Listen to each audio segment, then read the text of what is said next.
Bonsoir, bonsoir, bonjour. C'est Congo News 24. Bande Konanga, comme toujours avant de commencer notre émission, nous disons merci à Dieu. Nous disons merci à nos chers abonnés et téléspectateurs qui nous suivent partout dans le monde et en RDC. Bande Konanga, soyez les bienvenus. À la une, tête à tête, Fachi et Abdoulaye de Bandeko Oaza Roya Jordani. Alors, solo là qui pour la coopération militaire, alors tu développes une émission à Bissau. Et puis on va parler encore, il y a barrage, il y a Coupe du Monde, Qatar 2022, RDC Maroc, tu as un message à Samalou Kondé. Alors tous à la connecter, tu développes ensemble. Deuxième point, chers téléspectateurs, trop c'est trop. Jeunesse RDC Bandeko na Beni, bientôt en charge comme à l'Ukraine. Bandeko balobi ezala état de siège o nyonso be biso ba jeune tomoni ke foto simba minduki pe ndenge na Ukraine bapesaki bango minduki po biso to supporter makambo oyo FARDC basakosa. Kaka na deuxième point bandeko na ngai, on va parler, il y a ordonnance à chef de l'État pour modifier l'état de siège. C'est-à-dire, justice militaire, ils ont à la remplacer dans justice civile. Mais il y a des conditions, il y a des réactions. Et puis, quand on a police, il y a MONUSCO, il y a un message à MONUSCO. Sur ADF, M23 et Codeco. Tous à la connecter, tous développer ensemble. Troisième point, chers téléspectateurs. Formation des officiers de FARDC, Force terrestre aux USA.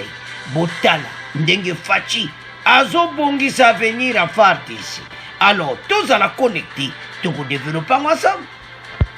Alors, chers téléspectateurs, émission d'Abissé Bandi et committant auto sur la masolo à RDC. Bande ko ambiance eza kusakana wote na RDC parce que match ya RDC Maroc ezo domine. Mais avant ou en avant to ya na deuxième partie. Boyim se bande ko tetango ekoki. On va commencer d'abord avec tête à tête Fachi et Abdoulaye, coopération militaire bande konanga ya RDC Jordanie. Tshisekedi et le roi de la Jordanie échangent sur la sécurité, coopération militaire, mine et agro-industrie. Bandeko Fachaza na Jordanie, Aoutaki Qatar, et puis Akena Jordanie. Kuna, Koutalaki, bolana émission passée, na présent monsieur africain, voisin. Mais les lois zaki mon colonel. Il fallait bakutana roi tête à tête traiter ba dossier à RDC kaka na roi ya Jordanie. Le président Félix Tshisekedi a reçu mercredi au palais royal d'Akwaba par sa majesté Abdoulaye II dans une rencontre bilatérale où il était accompagné de 3 de ses collaborateurs, à savoir son conseiller privé Fortina Bissele, son conseiller militaire le général Kabamba, ainsi que son conseiller en investissement, Jean-Claude Kabongo. Azalakiwana, ma conseiller Nemisato. Ne vota les a point clair. Conseiller ne privé Azalakiwana, conseiller ne militaire. Ou après ça qu'a Fachi, conseil, le général Kabamba. Ma Kabo est changé. Na niveau présidence. Bon, comprendre que le conseiller militaire du chef de l'État, Aza général. Peut-être Boyebaki, peut-être Boyebaki, Boyebaki, c'est le général Kabamba ou Aza conseiller militaire à Fachi pour le monde. Donc, tu veux comprendre que Penda, présidence, changer, doit danser, donc combi Penda, moussou te yo kalishu bangoti. Avançons. Et son conseil en investissement. Awe zalaki o azaki na finance mutazaye kokende ya kenda alishute. ce que est commis un nouveau conseiller d'investissement, Jean-Claude Kabongo. Donc, ma solo pena kitoko. Fachi, aye comprendre, parce que bandeko, oui, président, c'est tout qui n'a pas conseillé à marque la marque. Mais maintenant, tu comment comprendre que, ma comme pena nzila, bazana problème sérieux. Et belé, bazana sur place, bazala qui te pas normalement conseiller financier ou tu es bibisonyoso, mutalinga zala, mais comme conseiller en investissement, Jean-Claude Kabongo, moto, azala kiwan. Alors, basola qui bandi kuboyebi Jordanie, basayi bateau na Israël, un mbutu na ba pays na Syrie et tout ça. Donc, baza côté armement, baza peut avancer. Fatia zoluka partout pour intérêt à Mboka. Tous à la bien armé. Yango bozomona ba démarche autour. Alors, il a été invité. Place à Komaka, ko profiter de l'occasion on a kosolula. Talanga problème na sana. Alors, roi ya Jordanie, bango bazana makoki koleka biso, bakoko ede Fachi côté armement. Bande ko masola est. Eko si la poma kamozo bimojour le juboyo kite. Ba jeune kuna lobi ndenga Ukraine, esa la manabeni, eza ya koinda na émission. Alors, dans un entretien qui a duré une 30 minutes, Sa Majesté le roi de Jordanie s'est dit très satisfait du nouveau départ entre les deux pays, dont les relations passaient autrefois par des intermédiaires, tandis que le président congolais a remercié de son côté Sa Majesté Abdullah II de l'avoir invité dans son royaume et surtout de l'appui de ses troupes dans les opérations de la MONUSCO visant à sécuriser la partie est de la RDC. Fatia félicité épée pour battre là-bas. On peut baser dans 4 groupes à MONUSCO. Alors, et là, ni roi a ébissé Fachi. Tout solo la mingi na intermédiaire. Mais nazane sengo na présence na yo. Alors, avant de continuer mission, tu as moins extrait. Bon, tu continuer mission na mission. Président Félix Tshisekedi azali utosi mananzanga ya lelo na Jordanie mingi na ingumba akaba e pai akomi elongo na mulongani waye Denis Nyakero simana mbembo waye lubi na Qatar na Émirats Arabes Unis mukonja ekolo Congo Démocratique azalaki na Qatar na mokolo mopesa maki pona mboka na ye pona kotalisa ngita misala pe mindule na yango. Alors, bande konangai to landi bisonyoso wana ete Fachi d'abord azalaki na Qatar et puis azamena na Jordanie. Kuna na Qatar bande ko assistaki yena mama Denise ba assistaki na concert oyo ezaki na salon ya RDC. Bande ko Dubai ezalaki akoningana na expo wana. Expo donc oyo kaka Qatar salon oya RDC do ezaki ya kosakana ngote batu nyonso attraction totale donc makampena kitoko. Alors babisien na biso abetaki après wana nde Fachi atwaki mpepo kokende na Jordanie. Masolo na bango nde utolo na première partie eza na coopération militaire eza na investissement. Fachi tanga akendaka na mutune na deux choses: sécurité à est na social à ba Congolais. Social à ba Congolais nde yango na bozomo investissement. Donc azoluka batu ba ko créer ba société na mboka. Yandende ko sale ko changer RDC na biso. Investissement kitoko batu ba ko sala na mboka na biso et ça la kavre. Alors ba misala pe ko monana. Yango na rencontre na yi ba pont wana ezaki na kati. Et puis balope makambo ya mine, balope ya agriculture, makambo ebele ka pona développement mboka. Voilà comment tu as des missions que présentées par les Congolais, les soucis du chef de l'État. Mais numéro 1, coopération militaire RDC Jordanie. Baza avancé na ba arme, babiloko ebele, bandeko Fachi azoluka ba contact partout. Mboka na biso tozana problème ya makambo ba embargo elingaki na époque ya gouvernement PPRD ya bambargo tilelo nan balongola monte. Alors ils ont 5 officiellement fachi ceux qui balongoli yango kozala kitoko po makambo biso za nango ezo senga vraiment babibundela kosakana ngote. Alors facha zo signer ba coopération militaire partout. Ndeto loba awa ba soldat na biso ba officier FARDC ba silisi na États-Unis. Mais toujours na point les appoints souka. Bon mona comment facha zo préparer armée na biso. Partout aucune coopération militaire. Et ça pour l'intérêt en Ghana you. Wana zaki étape ya Jordanie. Siko tole kana ozo nyingisa EDC barrage de la Coupe du Monde Qatar 2022. EDC Maroc lobby congolais nyonso na Kinshasa zola démission. Lata triko wana. Vanda devant maboko yoka Daniel Asilo. Boko yoka entraîneur équipe nationale. Message à Samalou Konde. Et puis beaucoup mona comment préparation sur Salama. Bandeko, les Marocains sont déjà arrivés.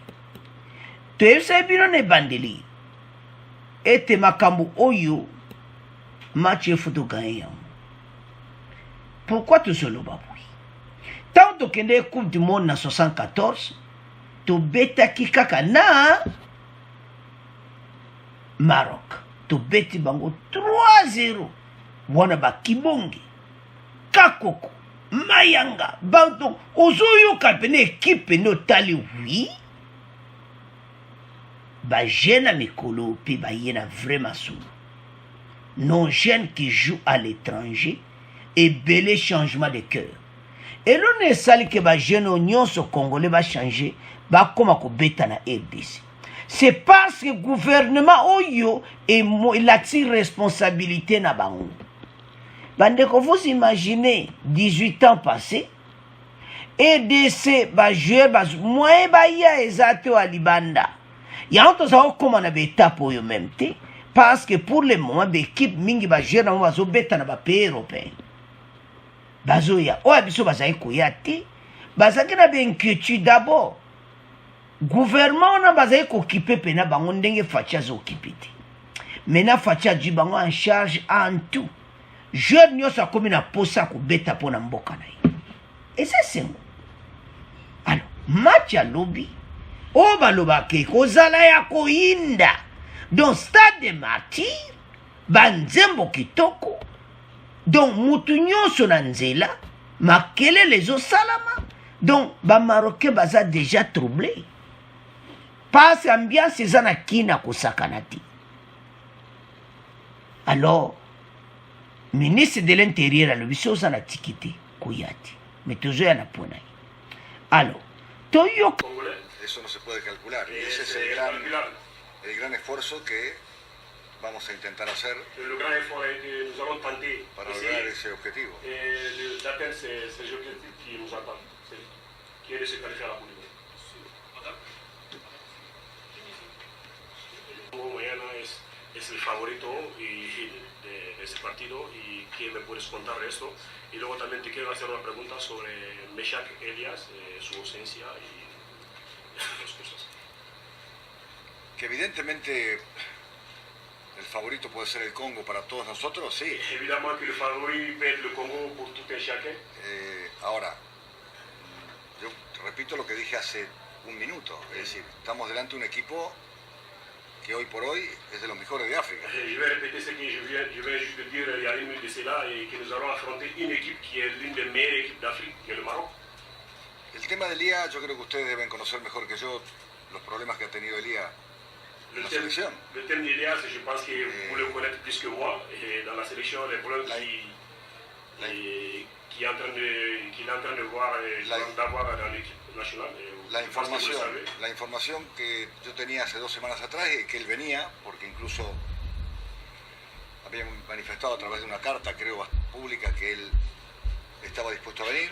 L'information que j'avais de lui il y a 2 semaines de cela et qu'il voulait venir, il a même fait une vidéo sur les réseaux sociaux en montrant qu'il est disponible et qu'il est prêt de venir.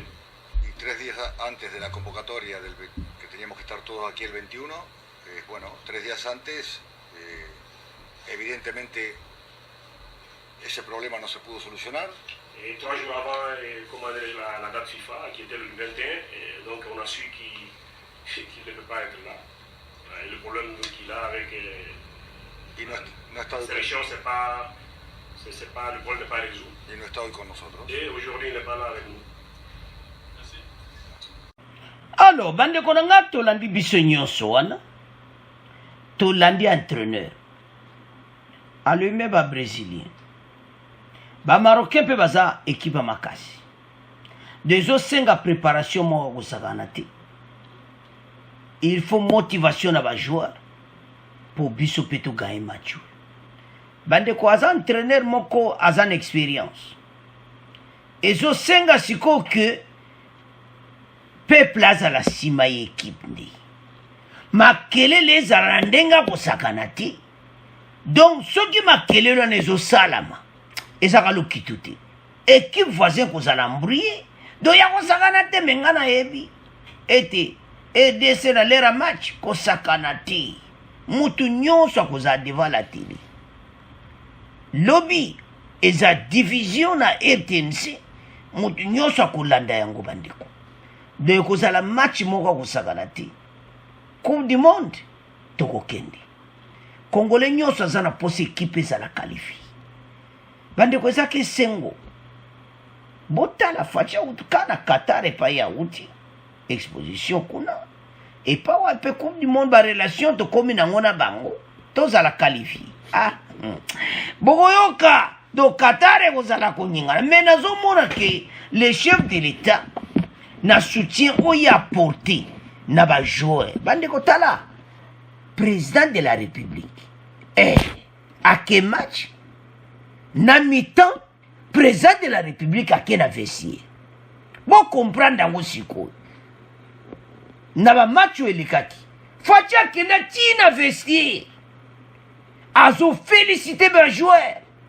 Motivation. Et ça dans la joie. Donc, j'en suis sûr à Ozonga Lelo ce soir, pour Nines aussi la Lelo. Donc, faut-il le voir aux stade. Et, oh, bah, le magasin à Koinda, pour président Zawana, ils ont motivé les joueurs dans Ninga Moukiki. Bande ko tonto le balikamoko. Soto so comparer. Équipe otozanango. Soto comparer. Soutien bazui. Na oyo gouvernement oyo eleki okomona ke gouvernement oyo ba supporter pena bango. Bande ko ba jouer bazaki oboya koya. Sipora bien ezalaki te. Mais son excellence le président de la République na bolingo azakala pa ba Congolais de père et de mère masolo kitoko kotia ba jeune oyo ba doyo kaka na ebitende na oloba. Oyo kaka bazui soin na bango très kitoko. Yanga nazomona ke match à lobby eza prédiction toko gagner. Mutu nyonso azana esengo. Po soki to gagner na score makasi ko décourager ba on a match retour. Vous comprenez? Ba ko kate do il faut pena score bien ba 2-0 3-0. Otavanda kana kati ya stade. Bande ko match yo e bouger et ko changer makambo ebele soki to gagner yango. Eza suya chef de l'État. Eza avantage pour Namboka. Mengana yebeti. Ba jeune ba ko beta bale na ndenge moko. Donc ya ko sakanati. Donc match oyo il faut to gagner yango. Ce qui to gagner bango bandeko to liki. Parce Maroc bazana ba professionnel ba beta ka Europe. Donc les équipes moko munene to okutana. Et so senga toza na moral à bien pour to gagner match oyo to kende coupe du monde. Ba Marocain ba ke moi mingi be biso kaka une fois. Ba Marocain je crois que ça c'est la 5e fois mais la 4e fois si je me trompe pas. Mais biso nanu kaka une fois depuis 74. Alors et koza lokola anniversaire parce que les to kenda ka to betaka na Maroc ce qui mbalo peto ki et koza lesion. Alors, bande ko tolandi les choses ba journaliste marocain pe batuni question. Balobi ke ba bateli ba bato bakoya 2000 supporters marocains ndeni bakosala protéger bamarocain bacongolais baza hospitalier tolandi wana te omoni bolingo na biso Daniel Aselo alobi yango EDC tozalaka na bolingo eza pays hospitalier mais tokutanaki na bato mabe na makambo ebele mosusu toyamba bango mais lelo baya na baongando hospitalier wana Daniel Aselo ministre de l'intérieur alobi eza na makambo ebele botala na Nord Kivu Sud Kivu toyamba mais lelo mawatro oyo kapendake kaka bato wana toyambaki bango nde babalukela biso mais un jour makambo yango ekosila alors tozonga na point na biso ya match bandeko yebisa bandeko nyonso totia makelele bao baza na batike deja donc zwa basaxon mutu akopeki na stade tia makelele nde yo olingi soki bango bazwi bale soki bango ka babani bazwi bale toyebisa bino sekret moko bobani kobeta mo babubu boni kotia makelele donc baali sui na moyen te baza embrouye so biso tozwi bale oyoka ya kitoko so bango bazwi bale botie bango na embrouillement donc ezosenga basupporter bajouer pe role na bamatch ya bacoupe d'Europe tomonaka oyo kaka soki match eza na stade ozoyoka pene basupporter kosakana te alors bacongolais match yango wana kati ya terrain na stade de Martyrs botia pene oyoka makelele mais botia trouble te ekobebisa makambo ata toganye pasi FIFA mikolo na basanction kosakana te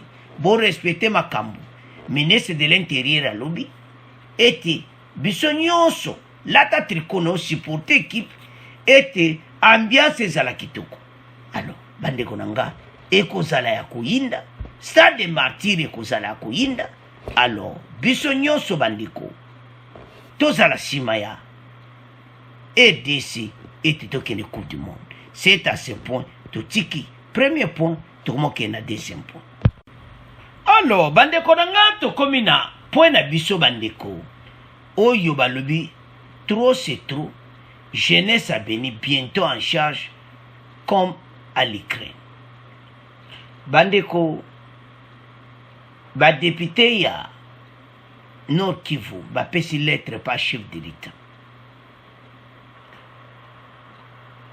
ete bacongolais bango mpe bazwa baarme mpo baprotege mboka mpo kobomeleki ndenge na Ukraine mpe ezali EDC un député du Nord Kivu saisit le chef de l'État pour l'armement des citoyens comme en Ukraine pour faire face aux tueries.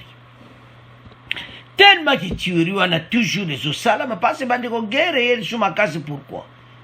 Parce que ba monete ba komi pe pression les qui ma casse le on peut pas se multiplier nandinga ma casse ko boma mais ko de quoi ko boma ko sanganati.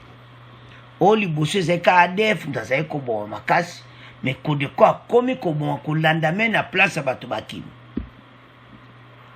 C'est une démarche inédite. Les députés provinciaux du Nord qui vous promettent, Moftafari demande au chef de l'État Tshisekedi de doter les populations de Béni Nord Kivu, Mambasa, Irumu, Djougou, Ituri des armes pour les aider à défendre contre les groupes armés ADF et Kodeko auteurs de tueries civiles. Bandeko Boyoka. Donc, bazo se prendre en charge. Ah bah comment dire kaka fait vert ya chef de l'État. Siko eza débat siko émission. Ba congolais bomoni ndengini. Parce que makambo ezoleka kuna kusakana te. Ba tuerie le kimingi. Est-ce que ba minduki wana na Ukraine ba kritika ipe yango na ba pays bele balobaki non eza possible te.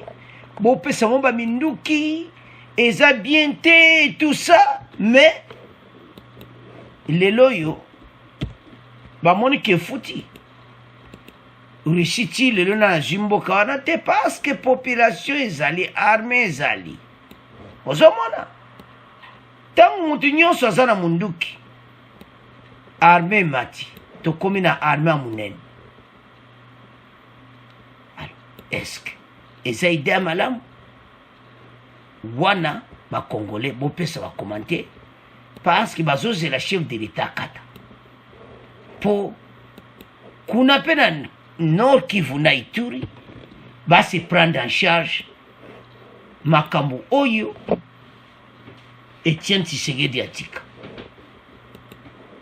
parce que baye komona ke malgré l'état de siège il y a toujours les hauts et les bas alors bango bamona te non makambo tofaci asa eza nango problème te mais biso tomoni ke tosima minduki alors molobeli na bango lokwa badepute bakutanaki na faci avant faci a voyagé na Qatar basololaki alors après masolo bapesi lettre ete pesa biso minduki to se prendre en charge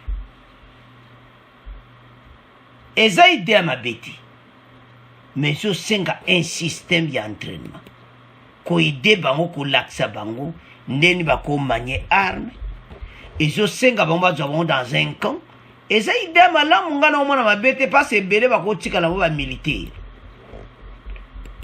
batikali pene atikali na armée mais bazwa bango bapesa bango formation erango oyo so faci alobi kaka wi bozwi bango nyonso na formation bandeko topesa bakomante parce que makambo oyo eza makambo oyo ekochange makambo so na est tozali na besoin nombre ya basoda ete effectif emata occasion oyo ekopesa mpe effectif emati masolo eye kitoko biso nyonso tosepeli na yango parce que bandeko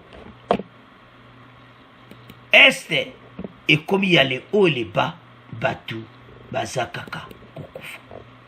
Dans une correspondance lui est adressée le 21 mars en marge de son séjour à Kinshasa dans le cadre du séminaire du développement des 145 territoires, les leaders de Butembo Nord Kivu notent que comme en Ukraine, l'armement des citoyens est aujourd'hui nécessaire pour renforcer les efforts de traque de l'ennemi qui n'ont pas jusque-là permis de ramener la paix dans l'est du pays.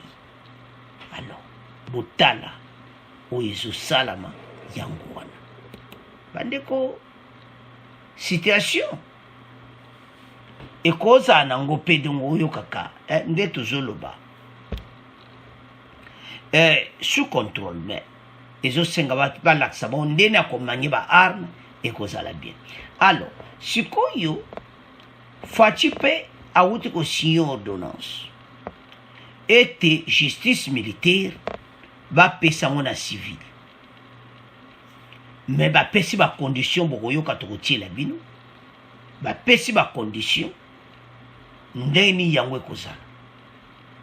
Alors parce que bande kwa Ituri na bande kwa Nord Kivu ba sepela kinango et justice militaire et comme maintenant na ba civil. Et c'est simple. Mais avant de continuer mission, toyo kande ordonnance soit salami. Bon après, token na réaction. Et en rapport avec l'état de siège, sachez que le chef de l'État a, dans une ordonnance rendue publique en début de semaine, modifié sa précédente ordonnance portant instauration de l'état de siège dans les provinces du Nord Kivu et de l'Ituri. La nouvelle ordonnance autorise donc les parquets et tribunaux civils à reprendre le traitement des dossiers en matière répressive, à l'exception de quelques-uns. Cette mesure qui, selon le procureur de la République et le parquet de grande instance de Butembo, rentre dans l'esprit de la Constitution et saluée par des organisations de défense des droits de l'homme dans la région. Florida Kambo, reportage. Le réseau pour les droits de l'homme, REDO, indique que la reprise des activités dans les parquets et tribunaux civils est un ouf de soulagement pour les justiciables. Cependant, il invite ses animateurs, qui étaient presque inopérants depuis l'instauration de l'état de siège, à travailler dans le respect de la loi. Maître Mwindo Wasivignois est coordonnateur du REDO. Nous sommes très ravis de cette ordonnance. C'était une demande dans plusieurs de nos rapports, puisqu'il y avait beaucoup de préjudices. Nous remercions d'abord le chef de l'État pour ce fait, mais aussi nous appelons les animateurs des juridictions civiles de rester conscients, puisque les instances judiciaires sont toujours accusées de corruption. Nous voulons à ce qu'ils puissent reprendre à travailler dans le respect de la loi. Le procureur de la République près le tribunal des grandes instances de Butembo, Valérie Mwali-Lumande, affirme que l'ordonnance du chef de l'État a gardé 11 infractions à la compétence des juridictions militaires. C'est entre autres l'assassinat, le meurtre, le viol, la participation aux mouvements insurrectionnels et autres. Tout en saluant la décision du chef de l'État, Valérie Mwali-Lumande indique que le volume du travail sera un grand défi à relever au regard de l'insuffisance des magistrats dans ces juridictions. Butembo. Alors, bande konanga tolandi biso nyonso. Ordonnance wana ndenge etangami.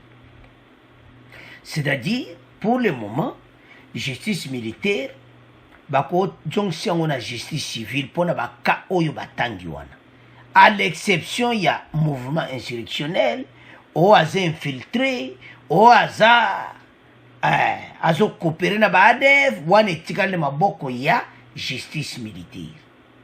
Mais makambo etikali wana, o nde o mutayiwe biloko na wenze, o asalaki boye o boye, o aza na prison boye boye, wana makambo wana ezongi na parquet civil ba continuer musala na bango. Eza bien, et l'ongol ba on peut charge, bo ebele bazaki na kote wana batinda bango bakozwa minduki, bakota bakende kobunda. Et réduire makambo ebele, alors ekosimba eza bien. Parce to banga ki to kanisa ke na makambo ya ba complice yo ba infiltré tout bazo mboka, mais wana etikala maboko ya justice militaire. Kaka oya civil nde bazongisi yango na parquet comme normal. Alors, réaction ezaki ya kitoko na kati ya mboka, ba sepelaki société civile ba beti maboko nde tolandi déjà wana, mais siko tokoyoka réaction moko totale ya peuple. Était vraiment Fachi asali bien. Ndenga zongisi makambo na ba civil ba luba dossier belé tondaki na parquet, makambo belé effectivement les nyonso on revoit selon la constitution. Alors, Fachi siko monété sous état de siège ba parquet bazo makambo na maboko.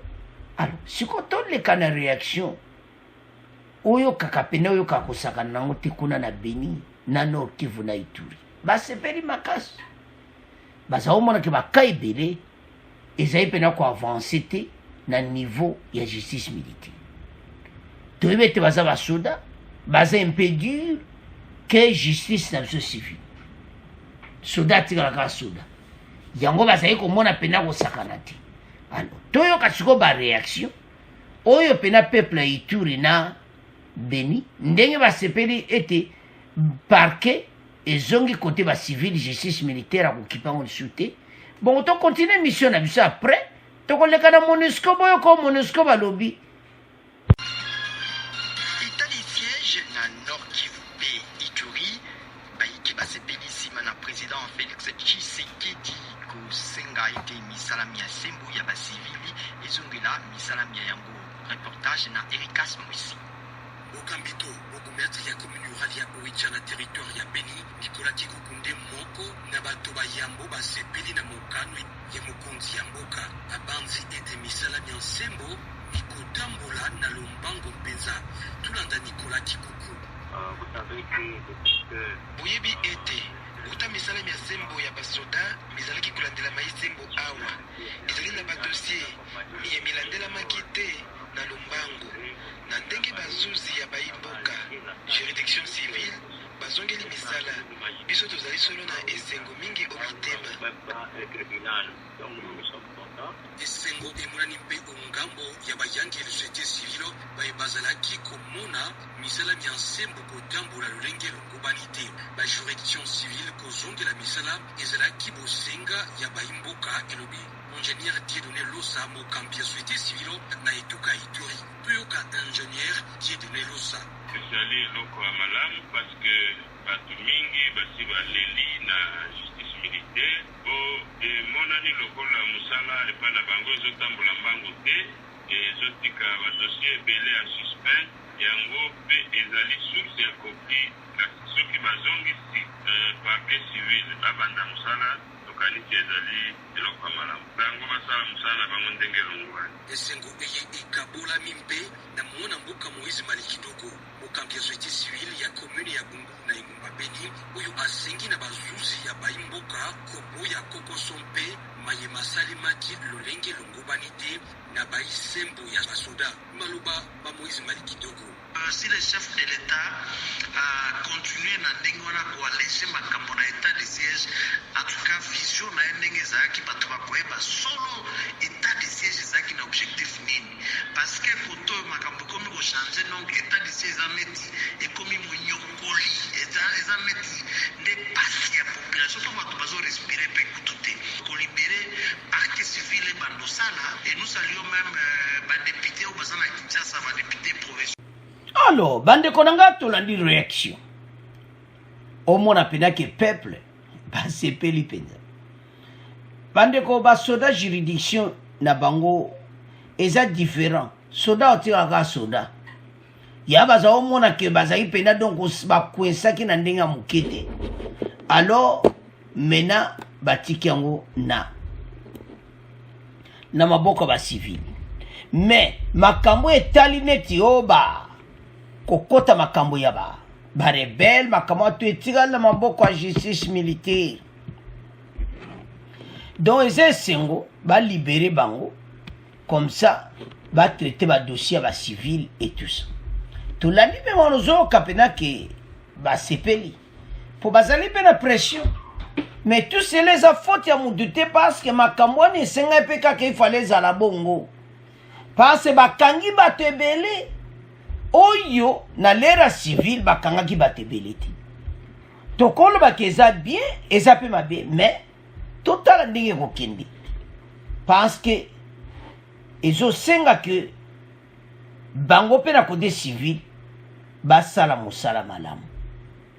Mais o nyonso etali soki bazio na mouvement insurrectionnel bakotie na parquet ya civil te. So bazio na makambo ya rebelle ekokende na makambo ya civil te. Boyoka kalibela ekokende na justice militaire. Po bo comprendre ordonnance à chef de l'État très bien. Mais soki etali makambo ayibaki litungulu na zando asalaki boye o abetaki mutu o entre bango bitu o ayibaki mbongo soki wapi wana makambo wana eke na civil ndenge leta esalaka na EDC mobimba. Mais soki etali ka makambo ba rebelle wana eke na maboko ya justice militaire. Alors bandeko nanga eza ya koyinda déjà. Donc soki tokotala balo ezalo za civil do parquet bakozwa yo te so koti na makambo wana okende na justice militaire obozolela déjà ke bazo coincer bino. Mais parce que laisser aller lekaki bandeko mondo ba militaire bayindisi penza bacoincer pena batu. Donc ozomona pena ke bazai sur na place. Alors esengaki ndengo. Alors sikoto lekana MONUSCO. Bandeko MONUSCO ta boyoka message na mona bonde mbo silika te mais nazo comprendre te. Babani ko critiquer sikoyo makambo ezo lekande bazo boma bato. La situation sécuritaire ne s'améliore pas. Elle s'est même détériorée dans les provinces Nord Kivu et Ituri. C'est ce qu'estime le général de division Benoît Tchabena, commandant adjoint des forces de la MONUSCO. Yepe abanoko lobake yepa kumo lobake voilà problème ezaka makasi bato bazaka kukufa et tout ça en public. Bosolula na farde sende bosolula. Mais oyo bayeko loba en public to éviter pour mandat na bozo sila la mbulo yo so bazala kanda tozo comprendre te mais boyo kabango.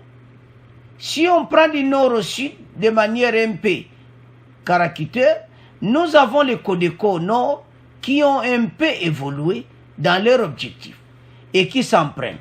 vous le savez, depuis quelques semaines, au camp des déplacés, vous avez évidemment les ADF qui sont combattus vigoureusement par les armées ougandaises en lien avec les FARDC et qui continuent à commettre ici ou là des atrocités. Et vous avez le M23 dont on se sent quelques signes de regain d'activité, notamment contre les FARDC directement, mais indirectement sur la population. Donc, makambo yo bandeko, tango bango baye koloba boye, bango batuya, oya MONUSCO, donc toujours comprendre ti MONUSCO balobi ke en tout cas avancement makambo ebele ezate parce que ba groupe armé oyo bazaka kosala mbeba. Bien sûr, alobi vérité, mais travail na bino siko ezalaki nini? Ba tank wana nyonso eza mawa, mais avant même de continuer boyo kananu bango parce que zo sala pasi pe mawa bon to avancer l'émission na biso. La situation sécuritaire ne s'améliore pas.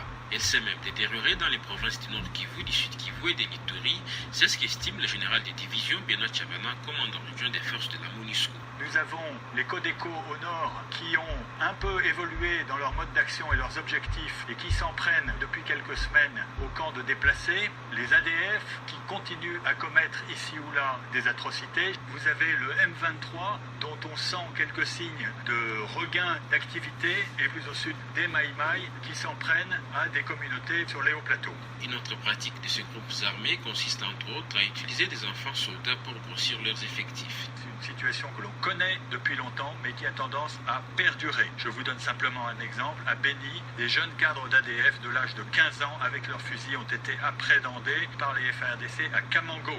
L'UNICEF s'en inquiète. Depuis 2017, plus de 17 000 enfants ont été sortis des groupes armés, mais ce n'est que la pointe de l'iceberg, selon Edouard Beck-Beder, le patron de l'UNICEF en RDC. Un certain nombre, les groupes des Maïmaï, le Codeco, les ADF, sont des groupes qui utilisent en brigade des enfants jusqu'au moment où soit les enfants s'échappent, soit ils sont libérés, soit on les laisse partir. En Ituri, par exemple, selon ses responsables, l'afflux de déplacés facilite l'enrôlement des enfants. Pascal. Alors, Tolandi MONUSCO wana, boyoka message à MONUSCO sur ADF 123 et Codeco. Balobi ke Codeco kuna azaka koboma, kolanda ba déplacé. ADF bazo continuer malgré baza kwa FARDC na IPDF bazo menacer bango. Et puis de l'autre côté, 123 pe ba comme sur kozon. Bolobi bien makambo bozo loba. Que bango bazo sa makamba be. Bazo continuer koboma bato. Mais bino siko rôle la mino pendant 20 ans. Na ye bakati. Bongo batanko yo ya ONU. Et ça la kamusala nini. Tout se comprendre. Hein? To bayaki na bango on dirait touriste. Bayaki na bango nini vraiment na Nord Kivu bango ONU. Oui, c'est des neta toyoka ki bazako sala moi bazako aider hein na logistique na makambo ebeli. Mais surtout monde va faire une déclaration à boy ki batu bazaka kufa et tout ça. Mais bango rôle na bango ezalaka nini po makambo esala malisusu ti. Alors, biloko aboyi yango nde epesa esu bakongole pasi komona ki bango bazo critiquer mais bango moko bazaki wana mais pourquoi basalaki eloko te mon situation pas ezali ils n'ont rien fait mais eloko bawamona bien koya na média critiquer et dire oyo wana oyo bango bamoni. Alors, bande kolanga zo sala mawa, oyo kakake, bango, yaki lokola de, na évité. To basala bango à l'aise. Tant que peuple congolais kuna zo lela, bande ko, ezo sala propriété. Peuple akufi mingi. Mais bango bazawana, so bakongole balobi ke bango bayaki bacope na bango baza raison mais lelo oyo bango bayoki kopesa message wana message wana eyoki ke voilà makambo ebele eza koavance te tout ça mais bino boza wana parce que bino nde ifale bopekisa makambo wana esama te mais pourquoi bango bazosereka alobi mpe ke M23 mpe babandi koreganye baactivité donc Codeco akomi koboma nde kaka ADF asalaka malgré opération conjointe IPDF na FARDC. Donc kritika MONUSCO mpo na nga nazomona ntina te parce que bango moko baza na kati wana basala eloko nini avame bakritike ke makambo oyo ezokontinue biso toyebi me bino boyaki mpo bosilisa yango 20 ans bokosilisa te tala bato oko na ndenge bakomoloba boyi ezomona clairement bayaya bakomi kota suka mpe bazodire bariya barenouvele mandaka inane mpo bovani 20 ans bosala eloko te donc na décembre oyo ekozala peut-être yaya bazokende alors bandeko na nga tolandi biso nyonso point oyo mais problème toni tobeta sete awa na point ya mibale eza oyo bagene ya Beni na Nord Kivu na Ituri oyo balingi basimba baarme ndenge esalamaki na Ukraine donc eza ida malamu bazwa bafaci asigné makambo wana to andima yango me bakota nde na recyclage baentraînement parce que mosusu bakotikala mo militaire libela donc c'est ça alors bandeko kala te oyo balobaka trop c'est trop jeunesse Beni Ituri bientôt bakoprendre en charge mais bazozela kaka fait vert ya son excellence le président de la République Félix Tshisekedi totika ngo na bino tomoke na troisième point. Alors bandeko na nga tokomi na point na biso oyo ya suka formation des officiers de FARDC bandeko force terrestre aux USA boyuka bandeko fwati azopréparer armée à futur il faut oyo bakozala bagénéraux bacolonel des officiers militaires il faut bazala bien formé na États-Unis. Alors ezalaki na Georgie ebandaki na Georgie nde tozomona wana ALFS 2022 a débuté dans le cadre historique de Fort Benning en Georgie avec la visite de l'école d'infanterie et de l'école de parachutistes de l'armée américaine. Babandaki bakene na ko visiter l'école wana na Georgie nini ezosalama bandeko fwati azotala nde avenir balobaka ke mboka lokola biso toza na makambo ya bagroupe armé il faut to se préparer na armée préparaka il faut tozala na structure moko de base déjà à Kinshasa toza na école militaire wana eza dirigé na bafrançais et puis officiers généraux bazokende siko na États-Unis ndenge bomoni adresse ebandaki na États-Unis parce ntango bakosilisa na États-Unis bakozala na formation ya kosakana te mpo FARDC oyo ya lobi ezala FARDC mosusu bajeune officier congolais bake koyekola ntango bakoya bandeko okomona na ndenge fati azomema mboka bakongole tala président yebi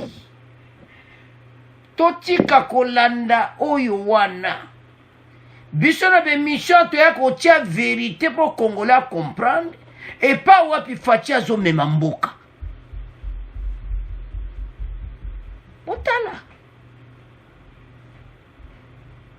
baofficier wana ntango bakosilisa bakoya kobongisa armée na biso epuis même à Kinshasa kuna na parc à Virunga bazali mpe baofficier américain baza koentraîner bekogarde baza koentraîne na FARDC. Ezosenga bandeko na ngai tosupporte gouvernement oyo mpo mosala oyo bazosala réussite ezala. Totika kozala naïf parce que les preuves sont là que vraiment gouvernement bazosala effort pour la future. Avec oyo toza nango les potentialités, avec armée oyo toza nango, soki tozwi ba leader a bien kito. Bandeko armée na biso ezalaka trop désinfiltré, biso bato tobimisi makambo oyo te. Congolais nyonso ayokaka na ba discours nyonso na Sud Kivu, Nord Kivu que voilà colonel oyo aza tuti rwandais wana mutu nyonso ayebi. Et puis ba se déserta na moi makasi ba revese mbala moko na bato bazotia bango couverture. Sikoyo bana mboka de père et de mère bazozwa leadership ya mboka, bazozwa leadership ya armée, mais na niveau moko ya likolo. C'est pour cela que baza wana na formation ya ba-américain. Formation militaire américaine eza moko ya oyo eza avancé na monde. C'est une occasion exceptionnelle pour tous les commandants des forces terrestres, y compris les LTG, FARDC, de discuter bandiko sur l'union sur le développement et la formation des soldats afin de mieux préparer les forces de l'armée de terre. Donc, ndenge bozomona on a partenariat au tout ça dans les États-Unis. Force terrestre se faisait makasi. Na mikolo koya normalement surtout dans les grands pays. Il faut tous appeler na armée moko munene. Ba Rwanda ba Burundi bazamo ba pays mike. Ba kotika jamais kokukana na biso. Pourquoi? Parce que c'est un grand pays. Bango bazolula pays na biso. Basekaka biso. Mais bazobosana ke tango ekoki. Mwana mboko au sommet de l'État. Aza ko avancer pays dans une direction claire. Oyo ba Congolais nyonso bazo comprendre. Parce que tant bazo tinda bango formation, ezate lobby bango ba former ba vrai ba militaire. Oyo bango ba zui yango ba ya ko kabula.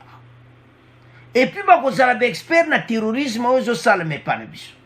Et kozala facilement na ba technique o ba koye kola ba comprendre que wana aza ADF wana aza civil.